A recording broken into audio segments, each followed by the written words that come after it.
England, 1802. The wind wailed down London's crooked alleyways, swirling through chimneys and around shuttered windows. Snowflakes drifted like feathers, settling in drifts across the cobbles. In a tiny attic room above the bakery on Hollow Street, a small girl named Clara Willow pressed her hands to the frosted windowpane. She was 9 years old, with wild brown curls and wide grey eyes that saw the world in a way most people missed. Her coat was thin, and her boots were stuffed with crumpled paper to cover the holes. But Clara didn't care. Not really.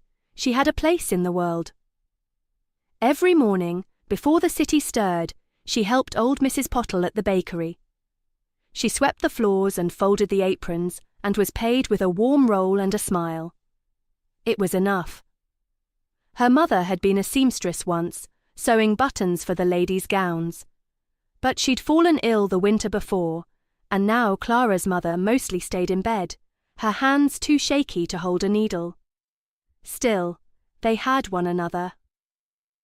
On quiet nights, Clara would sit by her mother's side and read aloud from a tattered storybook by candlelight.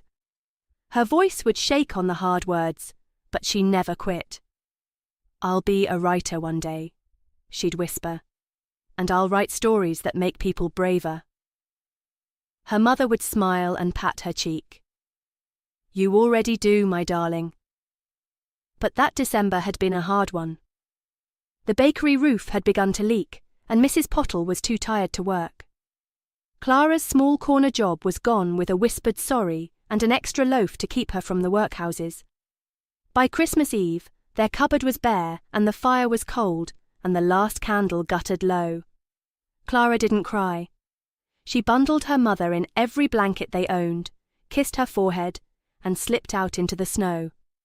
She had one last wish, written carefully on the back of an old envelope and tucked into her coat pocket. "Please let Mum get better, and maybe, just one storybook for me." She didn't know where she was going, but something pulled at her feet. A quiet tug, like a warm thread on the wind. She wandered past the great iron gates of the rich houses and the gas lamps and the toy shops and the laughter and the golden windows. No one noticed the small girl trudging barefoot through the snow. Until she saw it. A small light, not a street lamp and not a shop, but a flickering lantern set beside a bench beneath a low twisted oak. And beneath the tree, wrapped in a green shawl, sat an old woman with twinkling eyes and a book in her lap. "You're out late, little miss," the old woman said kindly. "I was looking," Clara said, "for something. I don't know what yet." The woman nodded. "Sit. Your toes are colder than secrets." Clara sank gratefully to the ground. "What do you have in your pocket?" the woman asked. Clara hesitated, then held out the note. The woman read it silently, then smiled, not sadly but as though she understood. She reached into her satchel and drew out a book, not shiny, not new, but soft and worn and loved. It had no title, only a gold star on the front. "I think you're meant to have this," the woman said. Clara's fingers trembled as she opened the first page. It was blank. She flipped to the next. Blank. "I can't read it," she said, puzzled. "Ah," said the woman, "that's because it's waiting for you to write in it." Clara looked up, heart pounding. "But I can't. I'm not good enough."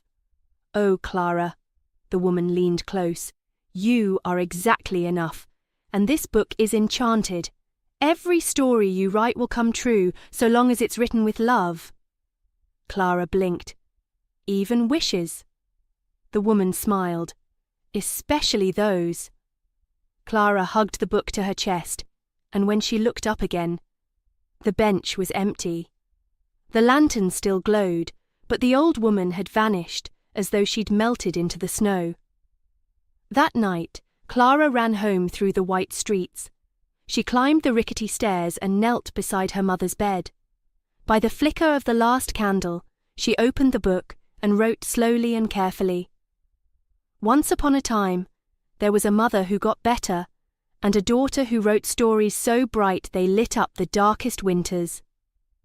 The next morning, sunlight poured through the attic window. And Clara's mother? She was sitting up in bed, colour in her cheeks and a soft smile on her face. Clara cried for the first time in days. Then she opened the magical book and began to write. A little girl named Clara Willow once dreamed of a storybook that could change the world. And in time, her stories did.